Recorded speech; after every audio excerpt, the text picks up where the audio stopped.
You want to see me review The Flash?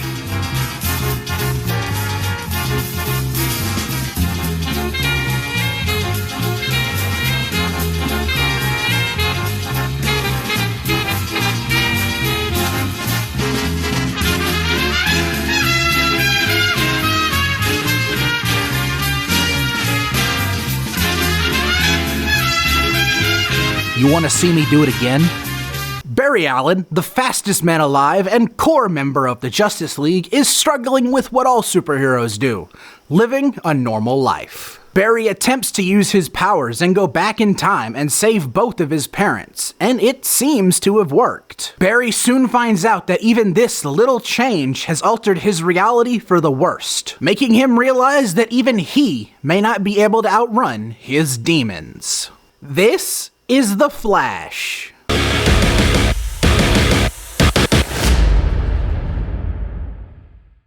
The Flash is the latest film from DC and Warner Brothers, and is supposedly the reboot or restart of sorts for the DC universe. And is yet another DC film that has been in development hell for God knows how long. I feel like I've heard about a Flash movie happening ever since I first saw a movie. Between Ezra Miller's casting of The Flash to now, the entire CW show came and went. Let that put that into perspective how long this movie's been in development. Now, I had the privilege of seeing this film a week early, and when I was at the screening, they basically told me that if I spoiled anything, Ezra Miller would come to my house, break both of my kneecaps, and then Warner Brothers executives would then take me to LA and then throw me in the water tower with the Animaniacs. So needless to say, I am more than grateful for this privilege. The same privilege bestowed on Tom Cruise and Stephen King. What an interesting pair. But not nearly as interesting as their uncharacteristic praise for the film. Praise that was so strong, it made me actually really interested and excited almost to see the film. And The Flash is definitely a movie. Not a bad movie by any means, but far and away a movie that deserved the praise that it was getting since it first screened at CinemaCon. Now, obviously, the first thing people are going to want to talk about is Ezra Miller as the Flash. And not because of Ezra Miller's performance in the movie, even though that's all fine, but the news and controversy surrounding Ezra Miller. Last year, Ezra Miller found himself causing as much mayhem in Hawaii as Stitch did. Now, I'm not really the type of person to get into controversy for views. I don't think that's a good look on me personally. The only time I did try to lean into the controversy within the film, it led to a review I'm honestly not that proud of. I just feel as if it's the responsible thing to do to make note of it, that it happened, because I personally don't like the idea of holding this entire film accountable to the lead actor's shenanigans. There are a few scenes in this movie featuring Ezra Miller that are insanely funny given the context of his real-life escapades, but for what it's worth, Ezra Miller is perfectly fine in the film. The version, or versions, of Barry Allen that they play are perfectly fine. They are, surprisingly enough, characters that stand on their own very well, even though they're being played by the same actor. And the writing for Barry Allen is actually quite clever and funny. But if you have reservations of wanting to go see the film because of Ezra Miller, that is perfectly fine, and I respect it. And to be completely honest, I just want DC and Warner Brothers to just wash their hands of Barry Allen as a whole, just so we can move on to Wally West, the superior Flash. But Warner Brothers, being a relatively smart studio,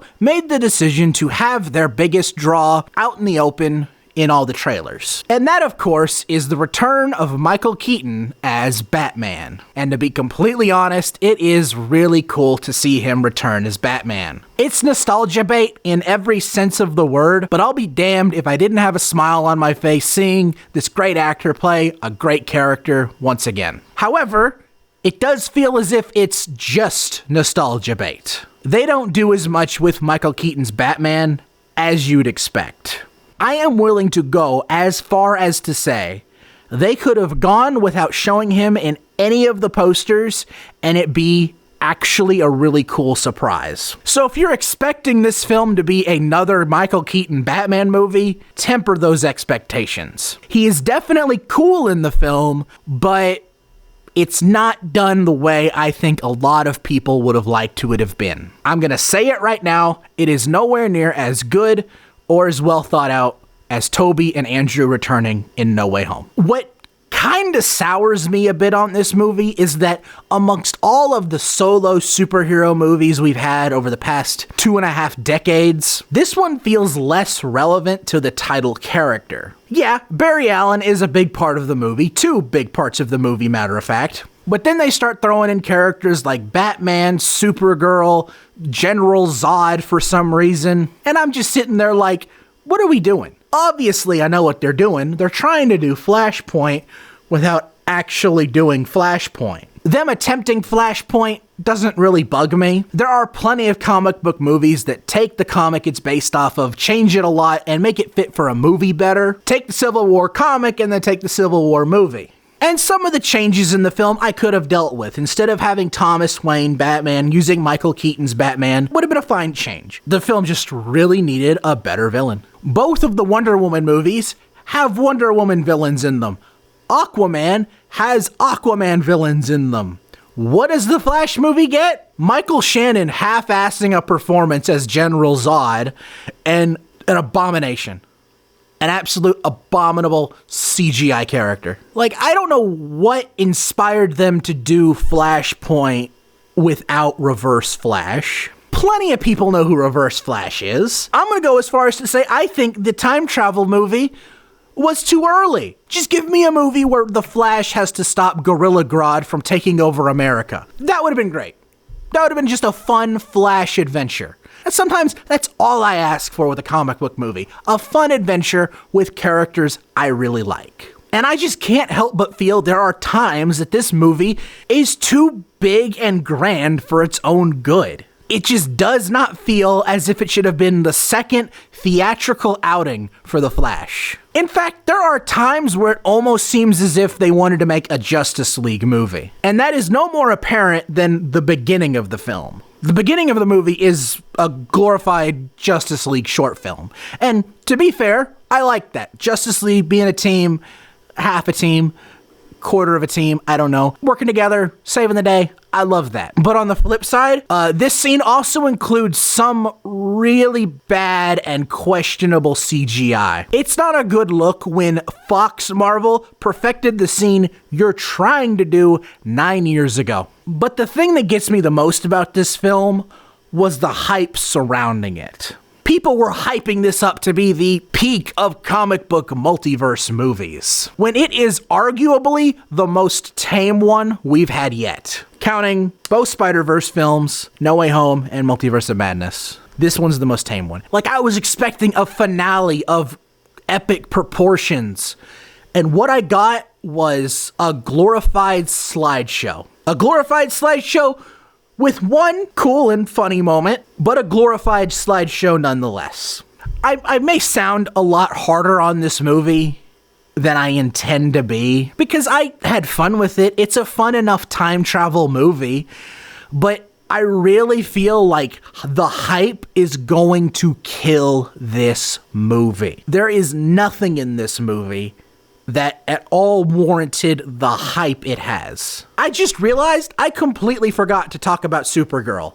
That's how little of importance she actually has to the film. Sasha Clare is great as Supergirl, and I would love to see her return as the character. James Gunn, that's on you. But in this movie, it seems as if they just needed a Kryptonian character. And we all know by now that DC hates Henry Cavill. Maybe I'm being a bit too hard on this movie because my expectations were high, but could you blame me? Warner Brothers has been hyping this up as this big movie, but it really isn't. It's fun enough, I guess. It's a fun time travel movie, and Barry Allen is a good character. It just doesn't seem like a film that at all is warranted by the hype. It's not a film that deserved to have me, a plebeian, get to see it a week early only to do what I'm doing right now, and that's blasting it. I understand. Warner Brothers really needs a win, but I just don't feel like this is gonna be it. Maybe I'm wrong, maybe other people will love it, and more power to them, but I've never said this, and said it unironically. The film's kinda mid. I hope you all enjoyed this review, and if you did, please consider hitting that like button, and if you want to see more, hit that subscribe button and ring that bell to be notified when my next review drops. Oh, and by the way, check out the website. Until next time, I'm Quentin Dunaway, hoping you will keep it cinematic.